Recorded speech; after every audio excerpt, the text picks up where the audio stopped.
I'm Rebecca Evrett. And I'm Jake Branscum Higguera, and this is Beyond the Cave News. We have a lot of interesting stories for you today. Yes, here at Summerville we have many talented people. Everything from dancers To magicians. to singers. To poets. They all recently came out to perform at the Summerville High School Talent Show, put on by Camilla Richardson. Hi, this is Sarah Ashlock, a reporter from Beyond the Cave News, and I'm here at Summerville's Theater, and we are about to begin Camilla Richardson's senior project, the World Club Talent Show. I want to give a quick thank you to Camilla Richardson, who is actually putting this on for her senior project. So just a quick And I'll get back to you guys in a little bit and see how it went. Hold on, wait! Okay, there they are. Okay.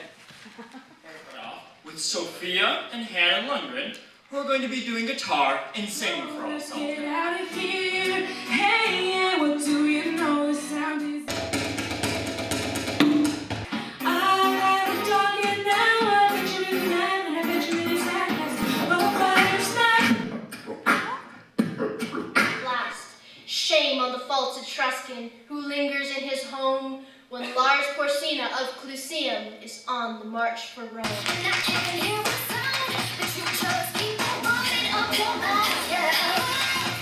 Tonight I brought some snacks and a little bit of Russian communistic magic. That concludes our talent show.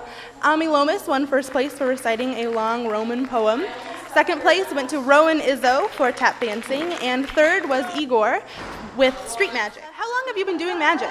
I did it since 8th grade of my school at Russia. It's like I was 13 years old, and I stopped doing this. I don't know why. Maybe I became too adult, maybe, and then I started to do it again here in Summerville just to show it to people, to get some new friends, maybe. This is Ami Lomas, and she won first place in our talent show for reciting a very long Roman poem. How long did it take you to memorize the full poem? A couple of weeks, maybe. It was pretty much, have you ever gotten a song stuck in your head that won't go away? Yeah. Every single moment I wasn't reading or drawing or doing, I didn't draw much back then, but still, not doing anything, that would go through my head in a continuous loop. And I couldn't just stick with one stanza because, just the very beginning one, because it gets kind of boring having just one stanza repeating in your head, so I memorized all of it. And I'm here with Camilla Richardson, and she was the one who planned and coordinated this event for her senior project. Camilla, how do you think the night went? I thought it went a lot better than I thought it would. Things came together, no mistakes happened. Things went really smoothly, and the MCs did a great job, I thought. And everyone did such a great job, but what would you say to the kids next year who are going to put it on? What's a recommendation you would give them? Have everyone meet beforehand to work together, find out who has paid their fee or not, and also to coordinate how things go before so we're not all hectic trying to find sound people or things like that. Thank you, Camilla. It was a great night. Thanks. And back to you, Jake. Thank you, Sarah. The students really outdid themselves this year. They really did. But there are those who have other talents, such as stealing. Kara Wessel recently interviewed students and staff about this problem. Hi, I'm Kara Wessel, interviewing students and staff on the developing problem of stealing food from the cafeteria. Yeah, actually, we had a problem with that the last couple of years, and I know that they've got several students doing it. I see it a lot, probably every day at lunch. It's usually the same kids every time. How often do you think this happens? Probably every day. I mean, there's always going to be someone that's going to steal. Yeah. Why do you think people steal the cafeteria food? Well, they can't afford the food, or they're just really hungry, you know. Think it's because kids are trying to be funny, or do you think it's actually because they're hungry? I don't think it's like a hunger issue. I think it's more like they just want some snack to eat. I don't think it's an issue of they don't have any lunch, so they have to steal it, because there's always the free lunch, plan that you can do. So I think it's just they want some sort of snack. They don't do it because they really need to steal food. They generally do it because their friends are doing it, or because they think it's cool. Yeah. Do you think it ever could be those that just want to be funny about it or be cool with their friends? It's possible, but I don't think that's the common reason why people steal food, What do you tell people that steal? Well, first of all, I have to find out why they stole it. Did you need the food, or were you just lazy? And so then we have to tell them stop and think about their actions, because you have to think about the worst thing that could possibly happen if you do it. And if you can live with that, well, then go for it. If not, you need to find a better plan. What is the punishment? Theft, the school policy for theft is a 1-day suspension for the first time, and it goes to a 2-day for the second time, and there's a 4-day plus pre-expulsion hearing the third time. Back to you, Jake.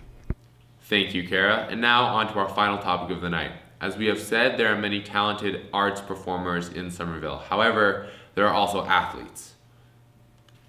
Debating on the topic of where our new bond money should be spent, Benjamin Richardson and Claire Schurmeister will go head to head. We're here today debating sports versus art. On the sports side of this argument, we have Benjamin Richardson, and for the arts part of this argument, we have Claire Schurmeister. And the facts are, Summerville Union High School has recently received $8 million in bond money, which is being used primarily to construct a new stadium. Currently, it will be used for soccer, football, and track, and while most of the money is being spent for the field, some money is going to be used to build a new art room. So, Claire, which art facilities would you like to see improved? Well, first of all, I think it's a really great idea to improve the art room because it's kind of outdated and we don't really have a lot of stuff in there, equipment or whatever, so that's, I think it's a good idea. I was talking to Kubler, the drama teacher, and he said that the theater is also, it's really lacking, and because it sucks up sound, and we have a lot of space in between the stage and the seats, so it's really hard for the audience to hear, especially with the unmiked plays, and so I think that would be good to see that improved, at least maybe not right now, but in the long run. If we had the kind of money to do something like that, I think that would be a really great benefit for our school. Okay, thank you. And Benjamin, what sports facilities would you like to see improved? Definitely the field is one of the #1 priorities, because if you've ever played on the field before, you know that it has some definite issues. The grass just doesn't want to grow there, so we're producing some turf. Going to put in some new stadium seats because our seats are actually not regulation for a high school stadium.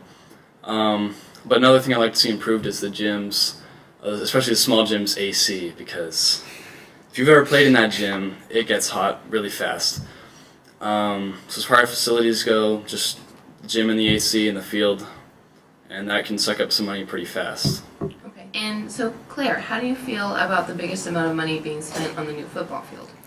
Well, I think that,